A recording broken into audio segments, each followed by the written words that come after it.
Muy buenas tardes, mi nombre es Rosmeny Ramos. En esta oportunidad les hablaré un poco acerca de lo que son los actos de comercio, con lo cual iniciaré lo que es el comercio. Esta es considerada como una de las actividades económicas más viejas y clásicas que ha practicado la humanidad para obtener de ella una renta económica o un pago determinado de dinero. Eh, Podríamos decir que una vez cancelada esta, se podría obtener lo que es el intercambio de bienes, de valores o inclusive hasta de algún servicio. Esto daría como resultado, por un lado, la satisfacción de las necesidades de un consumidor y por el otro, la obtención de una cantidad de dinero determinada por haber realizado la venta. El comercio no es una creación legislativa. El legislador reconoce un hecho económico al que considera como comercio y por lo tanto sanciona la norma que debe regularlo. No obstante, existen algunos actos que se reputan como comerciales porque así se encuentran disponibles en la ley. El comercio desde el punto de vista jurídico no coincide con el término del concepto económico.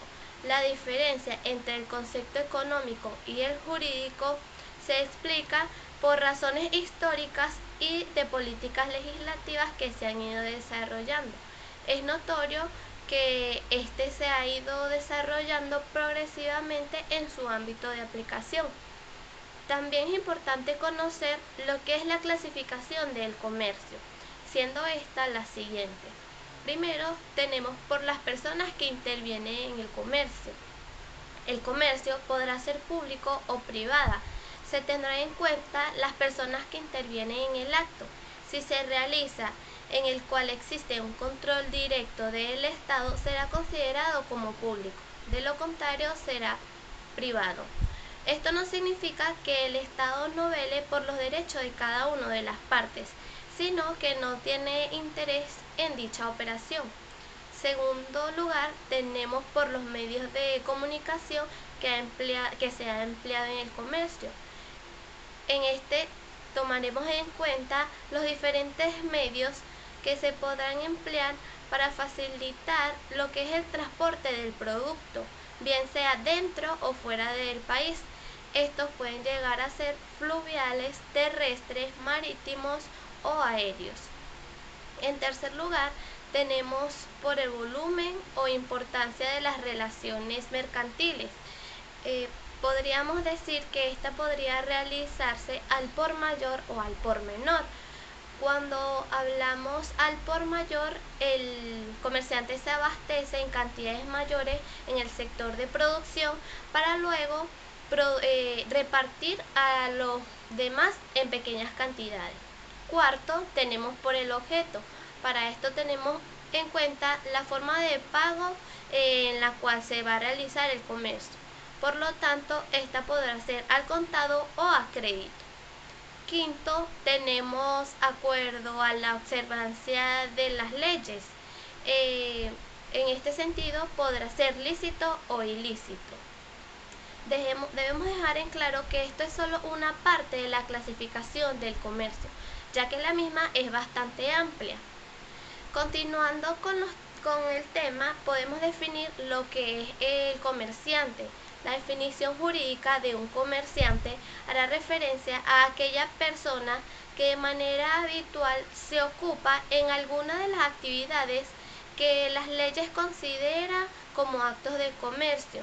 La habitualidad es considerado como uno de los elementos fundamentales para esta definición, pues no toda persona que realiza un acto de comercio ocasional es considerada como un comerciante, sino que es considerado aquella persona que se ve frente al derecho mercantil como una figura que se dedique habitualmente a esta práctica. En el artículo del Código de Comercio establece que son comerciantes aquellos que son capaces de contraer actividades de comercio que se realicen habitualmente, además las sociedades mercantiles. Basándonos en este artículo, tendremos presentes primero lo que es el comerciante individual y luego lo que son las sociedades mercantiles. Esto podríamos determinarlo como la clasificación del comerciante. La diferencia que existe entre uno y otro radica en que los criterios conforme a los cuales se califica como comerciante a un sujeto individual no son los mismos criterios para clasificar de comerciante a una sociedad. En cuanto al comerciante individual, debemos considerar la capacidad, habitualidad, profesionalidad y también la realización de los actos objetivos de comercio, de titularidad de las relaciones jurídicas en las cuales se producen estos actos de comercio como profesión habitual. Mientras que para las sociedades se debe tomar en cuenta los siguientes criterios, los cuales serían primero que el objeto social, es decir, la actividad que aparece como objetivo común a realizar, se encuentra establecida ante todos los socios de la misma manera. Y el segundo, el objeto vendría siendo la forma que adopta esta sociedad, es decir, el tipo de societarios que se encontrarán presentes en la misma. Esto permitirá definir si es una compañía anónima o una sociedad de responsabilidad limitada. Profundizando lo que es el comerciante individual, existe una pequeña contradicción en cuanto a lo establecido en el artículo 10 antes mencionado, ya que si tomamos en cuenta el artículo 13 del mismo código, también son comerciantes aquellos menores de edad que cuyo nombre sus representantes legal ejercen el comercio, al igual que lo establecido en el artículo 11 del mismo código, lo cual dispone que serán comerciantes aquellos menores de edad emancipados siempre y cuando obtengan una autorización para el ejercicio del comercio, el cual sin embargo este es considerado que no es capaz para contratar a otras personas. La doctrina además ha establecido dos elementos esenciales para considerar a la persona como comerciante. Primero, que éste debe actuar en nombre propio, y segundo, que el comerciante debe realizar sus actividades con fines de lucro. Cabe destacar que todo comerciante tiene ciertas obligaciones, las cuales se encuentran establecidas en la sección 2 del Código de Comercio, y entre ellas tenemos lo que es el registro de comercio, la firma y la contabilidad mercantil. Procediendo, podemos definir lo que son los actos de comercio. Establecido lo antes expuesto, podemos definir como acto de comercio enmarcado en el ámbito legal como aquella acción que un individuo o que una empresa lleva a cabo para concretar la compra de un bien, un producto o inclusive la adquisición de los derechos de los antes mencionados.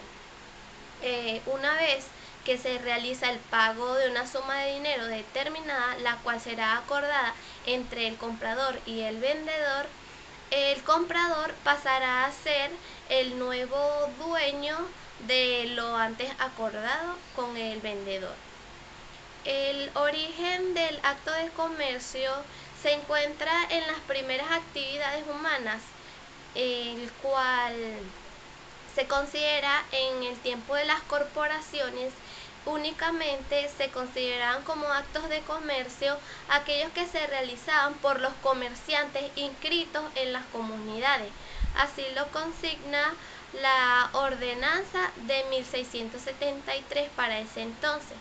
Y las controversias que existían entre los comerciantes se resolvían ante los tribunales consulares.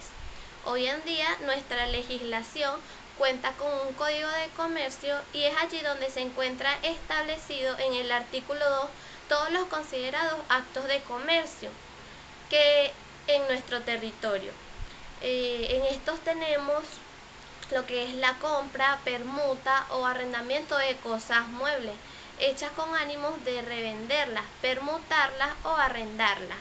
También tenemos la comisión o mandato comercial, las empresas de fábrica o de construcción. También tenemos lo que son las empresas editoras, tipográficas, fotográficas y librerías.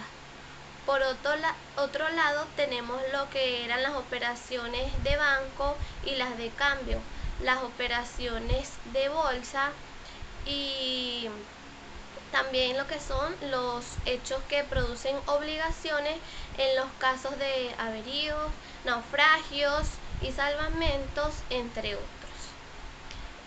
Además de ello, que el artículo 3 establece que se reputan como actos de comercio cualesquiera otros contratos o cualesquiera otras obligaciones de los comerciantes, siempre y cuando no resulte lo contrario al acto mismo, o si tales contratos o obligaciones no son de naturaleza esencialmente civil. De lo contrario, no serán considerados como los mismos. Los actos de comercio se clasifican de acuerdo a lo que determina el Código de Comercio. Tenemos a la cualidad de las partes intervinientes o a la naturaleza del acto en sí mismo. Los actos de comercio podrán ser objetivos, subjetivos y mixtos. También se adquiere una clasificación en base al número de las partes que se obligan en el acto de comercio o que intervienen en el mismo. Por lo tanto, podrán ser unilaterales y bilaterales. Otro de los puntos a tratar en esta oportunidad hace referencia a lo que es el cambio de comercial. Por un lado, tenemos que el fondo de comercio es considerado como el conjunto de fuerzas productivas, derechos y cosas que tanto interior como exteriormente se presentan como un organismo con perfecta unidad, con los fines de que ésta deberá obtener una cantidad de beneficios en el orden comercial e industrial. Una empresa, mientras se encuentra en marcha y en funcionamiento, vale más que la suma de todos aquellos elementos que componen el patrimonio de la misma. El fondo de comercio debe recoger ese sobrevalor por encima de los elementos que lo forman y que en caso de venta hace que se pague por la misma más de lo que valen los elementos que éste ha conformado en sí. El fondo de comercio tiene elementos estáticos y un elemento dinámico. En los elementos estáticos encontramos primero elementos corporales, tales como las instalaciones, las maquinarias, los muebles y las mercaderías. Y en segundo tenemos lo que son los elementos incorporales, el cual podríamos incluir el nombre, los modelos y usos industriales, la marca, la patente, las distinciones honoríficas, entre otros. Mientras que el elemento dinámico es nada más y nada menos que la clientela que ha tenido esta empresa. En el Código de Comercio se encuentra establecido la posibilidad de enajenación de los fondos de comercio en sus artículos 151 y 152. Estos fondos de comercio podrán enajenarse bien sea totalmente o solo una parte, pero el objetivo principal del mismo consiste en que estos contratos que se realicen deben cesar los negocios de su dueño o de sus dueños, dependiendo del caso establecido. Por último tenemos lo que es la firma del comercio. Este no es más que el nombre que utiliza el comerciante o que se le da al establecimiento mercantil en todas las relaciones de tipo comercial para así diferenciarlas de otro. La firma de comercio, al ser registrada, se encuentra protegida por lo establecido en el artículo 28 del Código de Comercio. En cuanto a las firmas de comercio, los tipos tenemos ordinaria o propia. Esta es considerada constituida por el propietario del comercio. Se habla también de firma derivada cuando se trata de una firma que está creada por sus antecesores. Y también tenemos lo que es la firma unipersonal. Esta es aquella firma creada únicamente por el propietario del comercio. Es decir, que no tiene socio alguno y por lo tanto él podrá decidir cuál es el nombre que llevará la misma. Esto se encuentra establecido en el artículo 26 del Código de Comercio. Por último, podemos definir lo que son las obligaciones mercantiles. Las obligaciones mercantiles serán aquel vínculo jurídico que unen a dos o más personas determinadas en virtud del cual una parte queda obligada respecto a la otra, bien sea para dar, hacer o no hacer una cosa. Las obligaciones son comerciales por calificación expresa en la ley y su calificación puede depender de los sujetos, del acto o de la causa. La fuente principal de las obligaciones mercantiles, en la cual tiene más cargo e importancia, es la de los contratos. Por lo tanto, estos contratos serán considerados por la forma de aceptación entre las partes. En esta, las partes tienen una comunicación directa y así pueden expresar sus respectivas voluntades. Y por otro lado, podría ser la oferta y la aceptación entre los no presentes. En este caso, las partes contratantes se encuentran en diferentes lugares.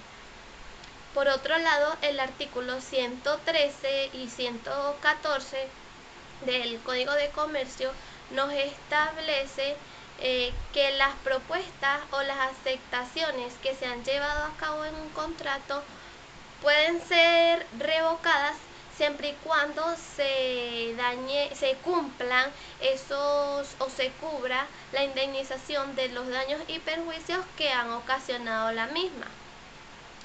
En este sentido, podemos observar cómo se encuentra relacionado un tema con el otro y por lo tanto van enlazados unos con otros. Esto ha sido todo en esta oportunidad. Muchísimas gracias.